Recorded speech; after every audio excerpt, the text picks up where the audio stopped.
All right, you guys, sit down. I know you saw the video of Dawn, Cassie, Diddy looking like they were accosting Q from day 26. We need to sit down. We need to talk about it. I've kind of kept my silence on it because I've been in the background seeing what is actually going to happen from this. And you guys, it is deeper than you think. We might be looking at Diddy's next RICO charge. Again, we may be looking at Diddy's next RICO charge. Y'all, let's get into this, okay? So if you guys haven't seen the video, you know I'm going to show it to you, right?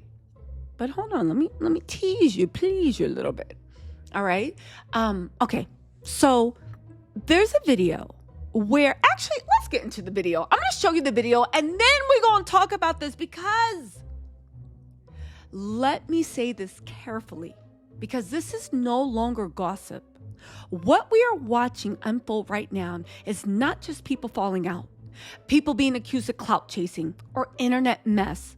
What I'm about to show you is multiple former bad boy artists, employees, and witnesses circling the same period, the same behavior, and the same alleged system, and they're doing it publicly on film, on record.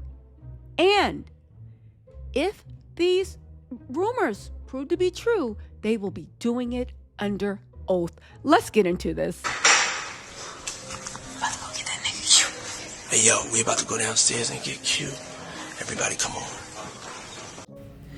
Okay, so what you're seeing is you hear Diddy, the devil, whispering, but also Cassie and Dawn are with him, all right? I just wanted to give you guys, orientation. Okay, let's get into this.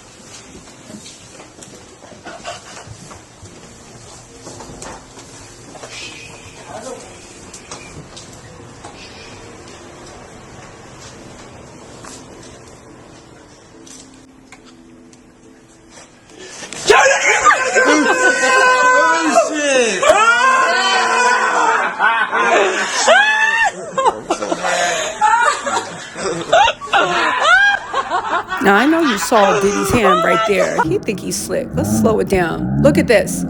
Look at this. There's his Q's business. Look, right there, right there. And then the camera swings out of it. Swings out of there.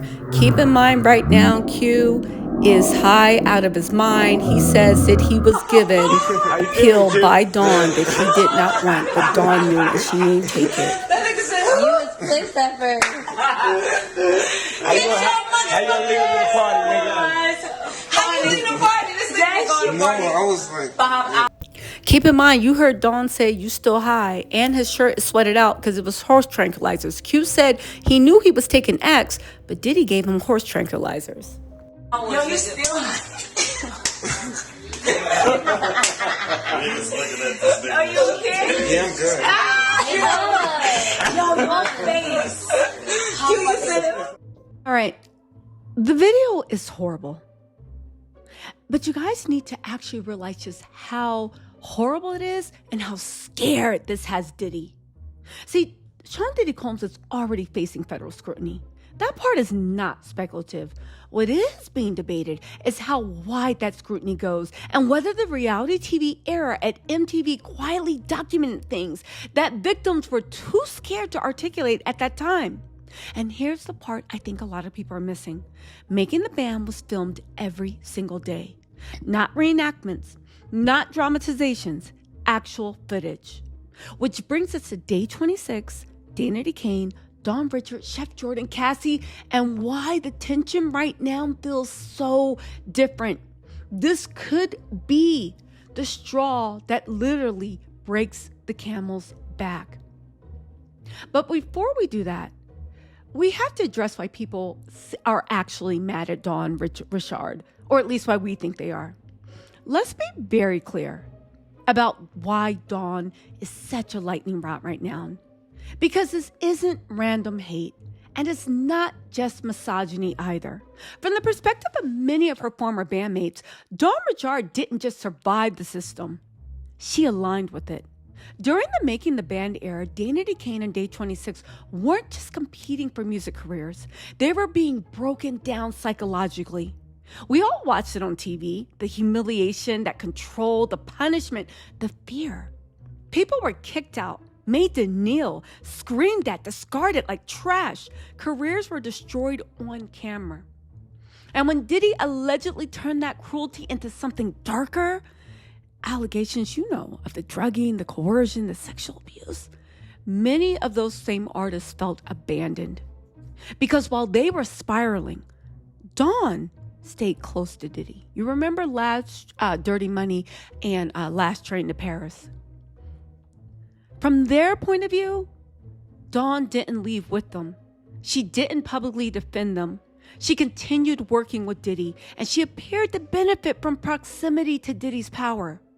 So when Dawn later came forward and said, I was a victim too, a lot of her former bandmates felt blindsided. And you can see they even felt betrayed. To them, it really honestly feels like, you chose the devil when we were drowning. You stood next to him while we were breaking. And now you're claiming victimhood? That's the emotional reality driving this backlash, I believe, from Aubrey, from Q, day 26. Q more than anyone, because Dawn was his girl. He didn't expect her. They was young, innocent puppy love. But I think that's the emotional reality driving this backlash. And the thing is, if you look at complicity versus like victimhood, I think that's the part that a lot of people are getting wrong. Now, hear me out. I'm not invalidating anybody's experience, and they were there, not me. But let me just say this from this point of view.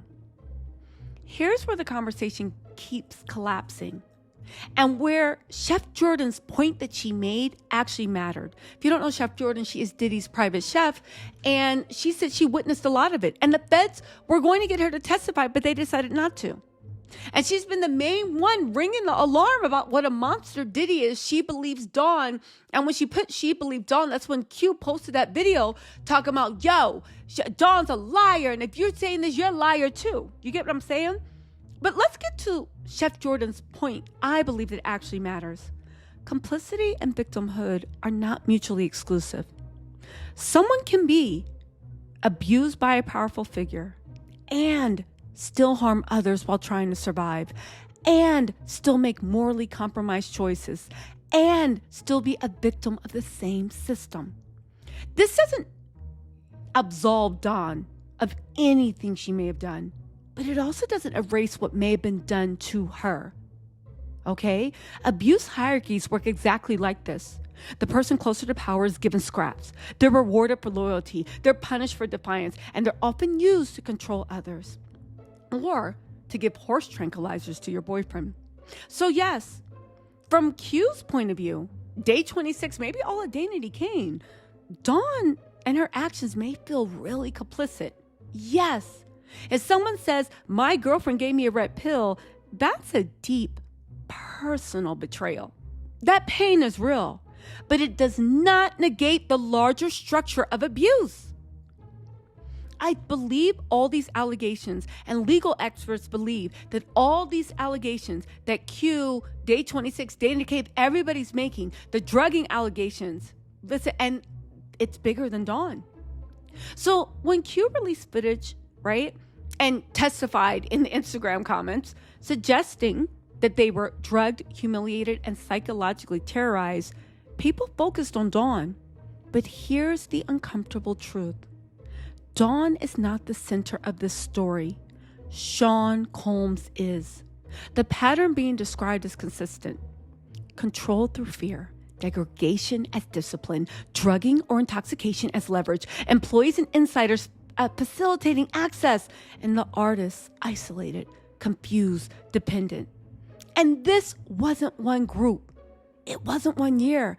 It wasn't one contract. It was Danity Kane. It was Day 26. It was Cassie. It was former staff. It was former partners. It was everyone that came across Diddy's pathway. Different people, same ecosystem. That's not a coincidence. That's structure. So why are they fighting each other? And why that helps Diddy? Well, right now, everyone is fighting over who suffered more, who betrayed who first, who waited too long, who stayed too close. And that infighting, it's actually what powerful abusers rely on. And again, I'm not discounting the way anybody is processing their trauma. They are allowed to process, not even allow. I will celebrate, I will uplift. But let me just get my point. Let me get to my point before you comment, okay? This infighting is exactly what a powerful abusers like Diddy rely on. Because as long as Day 26 is fighting Dawn and Danity Kane is divided, as long as witnesses are contradicting each other publicly, Sean Combs doesn't have to say a word. Fragmentation protects the enterprise. Unity threatens it. I just want everyone to know that this is a legal window, and I don't even think they realize they have it. Here's the part that actually matters, you guys, legally. This isn't just about individual lawsuits anymore. There are 3 real legal paths opening. RICO is the first. If prosecutors can establish an ongoing enterprise, a pattern of abuse, facilitation of employees to benefit Sean Combs or his company, then it stops being bad behavior and it starts being organized exploitation. I know what you're saying. It didn't work with Cassie and Jane. I think that's because at the end of the day, nobody cares about girlfriends, women's wives, but they care about employees. Because while everybody has not been a girlfriend or a wife of a wealthy man, everybody's been an employee of a wealthy person. Now, get this. Also, another way they can do class action, coordinated civil actions. Think about this. Multiple plaintiffs, same time period, same employer, same methods. That's how power gets challenged when individuals are too afraid to stand alone or they can't stand alone. Again, remember, everybody's been an employee. Also, extended survivor windows. In California, Governor Gavin Newsom extended the Adult Sexual Assault Survivor Act from 2026 to 2028. That matters. That means that time-barred cases may now be viable. Adults who are coerced can still file. Patterns can be litigated collectively. This window is not symbolic, it's strategic. And let's not forget, if Danity Kane or Day 26 or Making in the Banner, any of these incidences with any of these people happened in California, well, baby, the Gavin Newsom window is open. And the last thing I do want to say is when everyone is ready, that's when legal experts say the skin breaks. This doesn't happen when one person speaks, usually. It happens when Q from Day 26 is ready to tell everything. It happens when Aubrey O'Day is ready to tell everything. It happens when Danity Kane is ready to tell everything. When Day 26 tells everything, where staff tells everything. And yes, when Dawn Richard tells everything. Not as enemies, not as rivals, not as fragments, but as evidence. Because the truth is uncomfortable, but it is simple. Everyone in that system was harmed. Some were harmed differently. Some harmed others while surviving. And one man benefited from all of it. And I think that's what Jordan was trying to say on her Instagram story. She's not taking away from what Q says. She's not taking away. But what she is saying is Diddy is the one. He stole so much from so many. He stole everything from everyone. It's time to hold him accountable. So listen, okay? You don't have to like Dawn Richard. You don't have to forgive betrayal. You don't have to rewrite your pain. But if the goal is accountability, real accountability, then this moment is bigger than personal beef. This is about whether people who were broken on camera, behind contracts, and behind closed doors will finally realize they were never each other's enemy. And the clock, legally, is finally on their side. You guys, again, I'm hearing on my side that there are movements. And it just takes a few people to come forward. And I realized after we saw what happened to Cassie and Jane and Mia, people think they would have to be a fool to come forward. But things have changed. And in a year, we saw a man that was shamelessly manipulating the media and courts be humbled in 48 business hours by a Netflix documentary. Very well done, Netflix documentary. You should check it out. This is the time to rise up and strike, because Sean Diddy Combs If he is guilty of all these horrible things people say he did, he has never been weaker or broker. That's all I'm saying. That's all I'm saying. Anyway, you guys, let me know what you think in the comments. I'll talk to y'all later. Bye.